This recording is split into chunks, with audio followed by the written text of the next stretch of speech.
Hey guys, thank you udah klik video ini.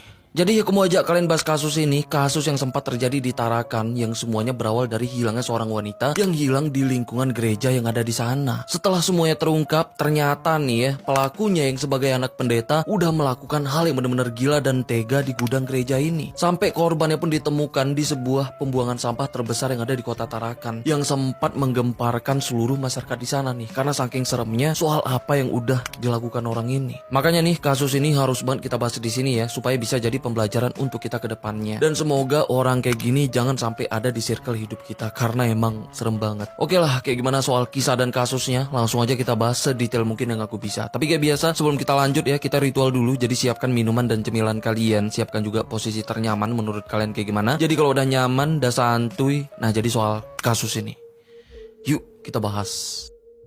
Kaisar Suhan Bernandes yang biasa dipanggil Kaisar tinggal di sebuah rumah gembala atau disebut dengan rumah pastori yang ada di belakang gereja ini nih, yang beralamat di Jalan Mula Warman yang ada di kota Tarakan, Kalimantan Utara. Di rumah ini Kaisar tinggal dengan istri dan anaknya, juga dengan bapaknya yang sebagai pendeta di gereja sebelah rumahnya. Dimana bapaknya ini ya udah tinggal di rumah pastori ini sejak tahun 1987 dan bapaknya pun emang dikenal sebagai pendeta yang sangat-sangat dihormati dengan warga di sana, terutama para jemaatnya. Dan biasanya para jemaat gerejanya juga emang sering beristirahat atau sekedar minum air putih di gudang yang ada di rumah pastorinya. Jadinya ya keluarga Kaisar yang tinggal di rumah pastori itu udah cukup dekat dengan semua jemaat gerejanya. Di samping itu Kaisar juga punya personality yang dikenal baik dan sopan sama warga di sana. Bahkan rajin ya karena selalu membantu saat jemaat gerejanya melakukan ibadah kebaktian yang dipimpin bapaknya. Biarpun saat itu di luar urusan gerejanya ya, Kaisar juga kerja sebagai karyawan swasta di salah satu perusahaan yang bergerak di bidang sektor perkayuan untuk menafkahin istri dan anaknya. Jadi kayak gitulah background Kaisar ini yang emang dikenal baik dengan masyarakat di sana. Tapi nih ya, semuanya berubah karena hilafnya Kaisar ini benar-benar menggemparkan seluruh masyarakat di sana. Karena emang saking seremnya dengan apa yang udah dia lakukan di gudang rumah